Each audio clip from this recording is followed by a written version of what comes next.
Morning बच्चों। आज हम लोग पढ़ेंगे पाठ 5 सूरदास के पद। सूरदास के पद के रचयिता है सूरदास। इससे पहले कि हम लोग इस पाठ को पढ़ेंगे, मैं बताना चाहता हूँ सूरदास के बारे में कि सूरदास के बारे में हम लोग सुनो कि सूरदास का इतिहास क्या था। तो बच्चों, जब हम हिंदी साहित्य के काल विभाजन को देखते हैं, काल विभाजन जो किया गया कि किस काल में किस तरह की कविताएं रची जाती थी, तो हिंदी साहित्य के जब काल विभाजन को देखते हैं तो हम पाते हैं कि 1400 से 1600 ईस्वी के बीच का जो हिंदी साहित्य का काल था वह काल भक्ति साहित्य का काल था। उस समय जितनी भी रचनाएं की गई वह रचनाएं भक्ति रस में की गई, प्रभु की भक्ति में ही सारी रचनाएं की गई 1400 से 1600 ईस्वी के बीच में।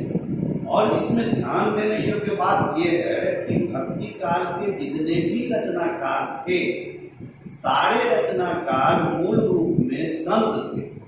सभी रचनाकार कोई मूल रूप से कवि नहीं थे, वे मूल रूप से संत थे जिन्होंने कीर्तन के रूप में अपने रचनाओं को लिखा और गा करके इसको प्रचारित किया और बाद में उसको लिखा भी गया। तो मूल रूप से वे सारे रचनाकार जो थे, सारे रचनाकार मूल रूप से संत थे। तो जो उस समय जितने भी संत थे और जो हिंदी भाषा के इतिहास के बारे में जब हम लोग पढ़ते हैं तो हम लोग देखते हैं कि उस समय जो हिंदी भाषा का इतिहास था, उस इतिहास में उस समय जो हिंदी भाषा का विकास हुआ था, तो उस समय ब्रज भाषा मुख्य रूप से जितनी भी रचनाएं होती थी वह ब्रज भाषा में होती थी। ब्रज भाषा में ही मुख्य रूप से सभी रचनाएं होती थी। उसी समय 1400 से 1600 ईस्वी के बीच में ही जो काल आया, उस समय उत्तर भारत में एक संत हुए जिनका नाम था रामानंद स्वामी। उत्तर भारत में एक संत थे जिनका नाम था रामानंद स्वामी। इन्हीं रामानंद स्वामी के शिष्य थे संत कबीर, जिसको हम लोग कबीरदास के नाम से जानते हैं। तो रामानंद स्वामी ने एक धर्म का प्रतिपादन किया जिसको कहा गया वैष्णव धर्म। अर्थात वैष्णव धर्म मतलब कि उस धर्म के जितने भी अनुयायी थे वे सारे भगवान विष्णु को अपना आराध्य देव या अपना इष्ट देव मानते थे। आराध्य देव मतलब कहते हैं कि ऐसा भगवान का वह रूप जिसकी हम नियमित आराधना करते हैं। और इष्ट कहते हैं, इष्ट शब्द का अर्थ होता है कि जिससे हमारी पूर्ति हो।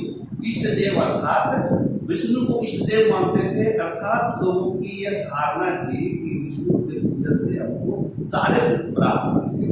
तो जो सारे अनुयायी थे वह विष्णु के अनुयायी थे, इसलिए ये सारे लोग वैष्णव कहलाए।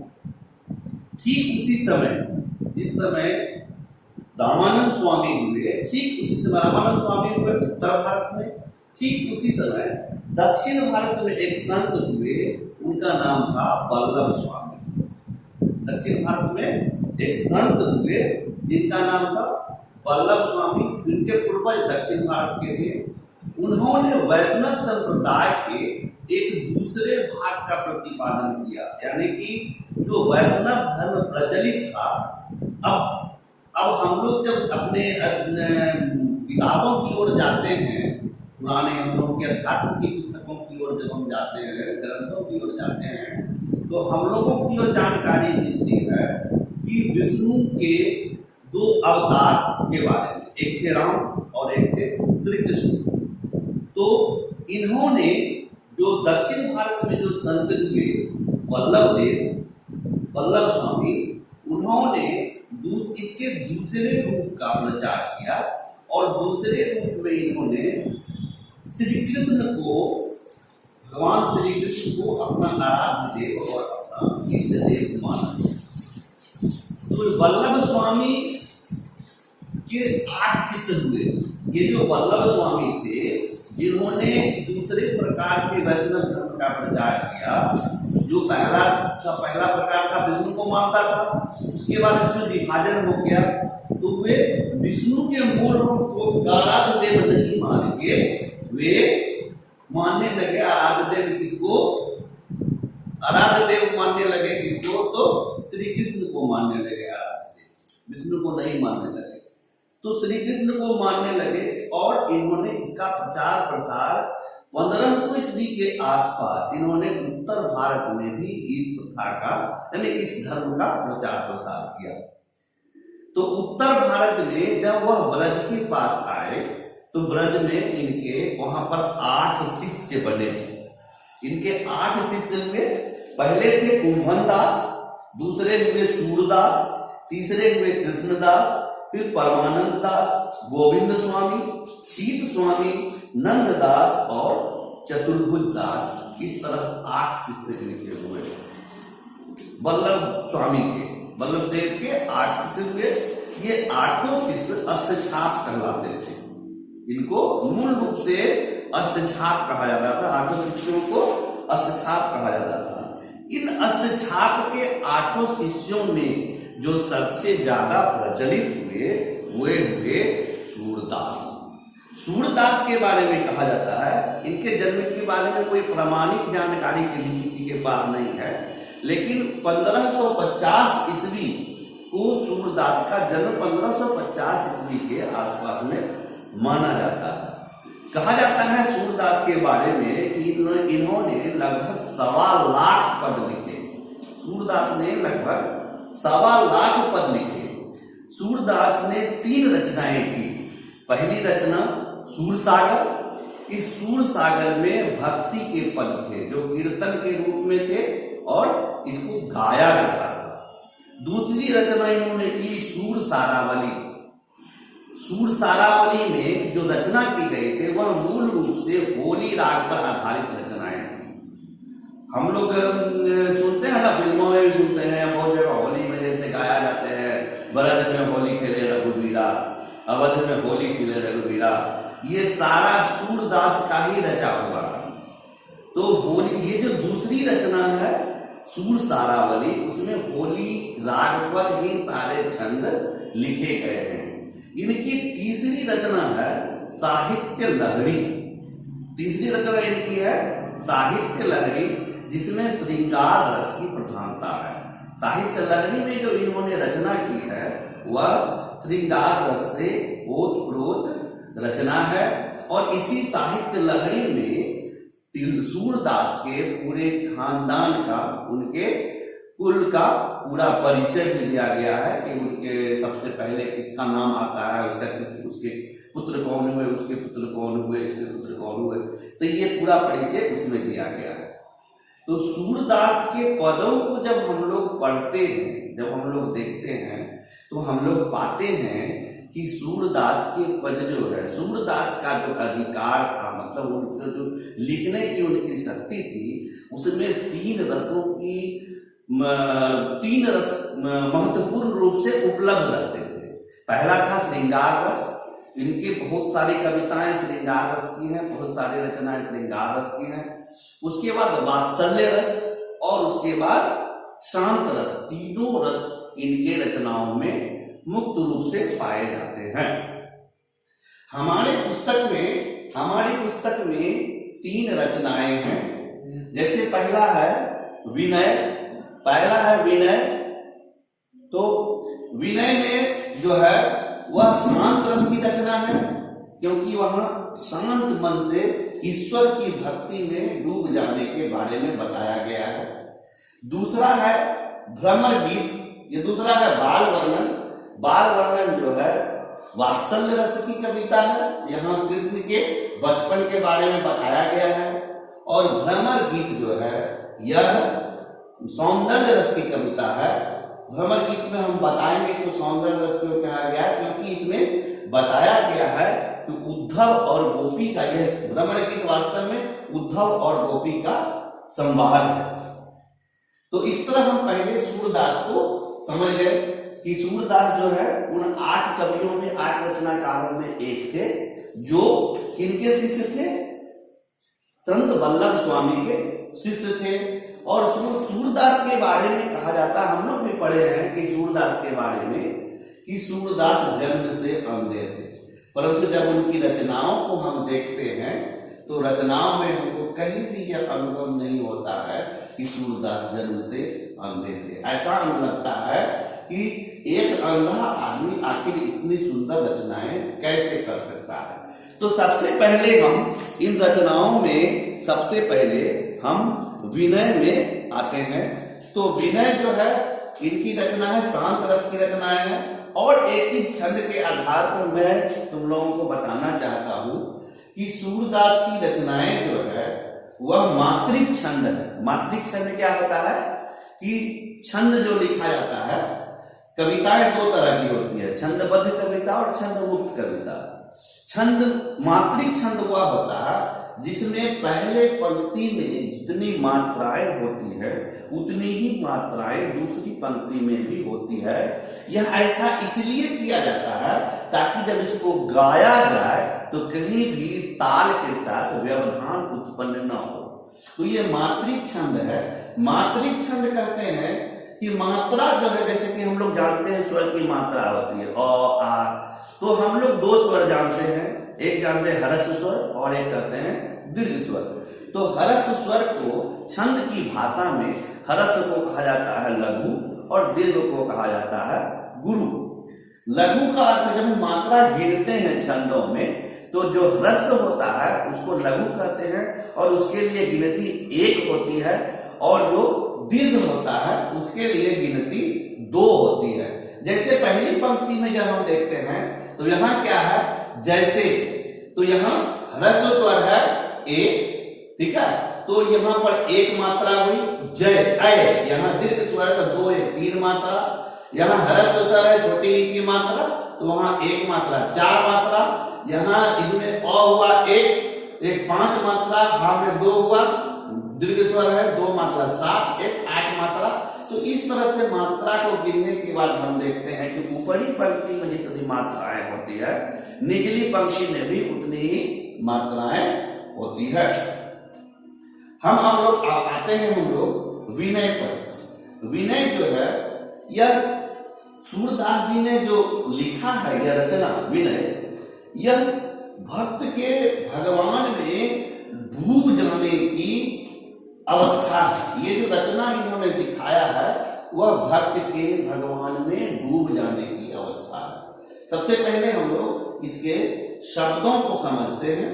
शब्द को समझने के बाद तब हम अगर इसका अर्थ पढ़ेंगे तो हम इसको ज्यादा अच्छी तरह से समझ सकते हैं। सबसे पहले मेरो मन अनंत कहाँ सुख पावे, जैसे उड़ी जहाज को पक्षी फिर जहाज पे आवे, कमल नयन को छाणी महात्म और देव को ध्यावे, परम गंग को छाणी पिया सो दुर्मति कूप खनावे, जिहि मधुकर अंबुज रस चाख्यो क्यों करील फल भावे, सूरदास तुम काम धेनु तजी छेदी कौन दुहावे।